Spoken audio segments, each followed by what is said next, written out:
Баршаңызға сәлем. Мың бір кеңес арнасында қарапайым жұмыртқа қабығының адам денсаулығына пайдасы туралы ақпаратпен бөлісетін боламын.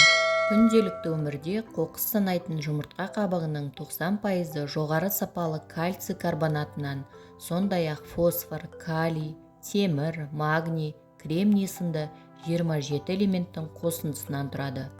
Кальций карбонаты сода, бор, гипс құрамында кездескенмен, жұмыртқа қабығындағы кальций ағзаның толық дамуы мен жұмыс жасау үшін пайдасы зор. Жұмыртқа қабығын майдалап езіп, 3 жасқа дейінгі балалардың тамағына қосып берсе, анемия, диатез сынды аурулардан аулақ болады. Жұмыртқа қабығын ұнтақтап, адамдардың жас мөлшеріне байланысты күніне 2-ден 6 граммға дейін қолдану керек. Кальций тырнақ пен шашқа да пайдасын көптеп тигізеді. Егер де тырнағыңыз бен шашыңыз тез сынбайтын, мықты және әдемі көрінгенін қаласаңыз, аптасына 2 рет жұмыртқа қабығын қолданыңыз. Ол үшін шай қасықтың 1/3 бөлігімен жұмыртқаның қабығының ұнтағына 2 капсула балық майын араластырып қабылдау керек. Ақ жұмыртқаның қабығында ағартушы эффект бар. Мысалы, ақ киіміңізді үй жағдайында ешқандай химиялық заттар пайдаланбай ағартқыңыз келеді.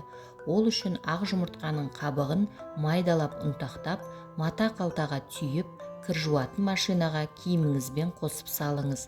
Нәтижесін киіміңіз кепкен бойда көресіз. Үй жағдайында ыдыс-аяқтарды тазалау үшін жұмыртқаның қабығын ұнтақтап, шәйнекке немесе термосқа саламыз. Жартылай су құйып, шайқап бір түнге қоямыз. Таңертең қақтардан тазаланған шәйнектерді көресіз. Жұмыртқа қабығы бау-бақшадағы көкөністерге, бөлме өсімдіктеріне де пайдасы бар. Көктемде бір нәрсе егу үшін жерді аудармас үшін алдымен жұмыртқаның қабығын майдалап, жерге себу керек. Ол әдіс арқылы топырақтың қышқылдығы азаяды. Ал бөлме өсімдіктеріне қолдану үшін суға жұмыртқа қабығын қосып, бір тәулікке қоямыз. Одан соң гүлдеріңізді күнделікті суара берсеңіз де болады. Балалардың тістерінің дұрыс өспеуі, омыртқалардың қисаюы, осал тістер, кәрі адам сүйектерінің тез шытынағыштығы, сынғыштығы сүйектердегі кальцийдің жетіспеушілігінен болады. Канада, ақш және Венгрия ғалымдары жүргізген зерттеуде жұмыртқа қабығының құрамы адамның тісі мен сүйегіне қатты ұқсайтыны дәлелденген.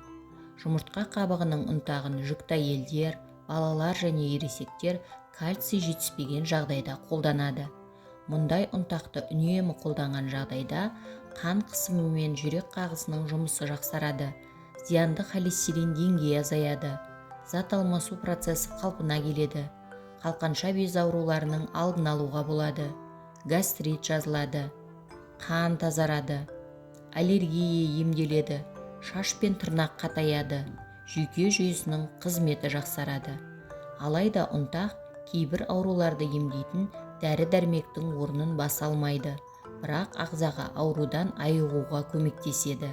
Мамандардың айтуынша, жұмыртқа қабығының ұнтағын әзірлеуде тек үй тауықтарының жұмыртқасын пайдаланған жөн. Енді жұмыртқадан ұнтақ әзірлеу тәсіліне тоқталып өтейін. Жұмыртқаның ішіндегісін тазартып, жұқа пленкасын алып тастау керек. Қабықты жуып 5 минуттай қайнатады. 5-6 сағат кептіріп, майдалау қажет.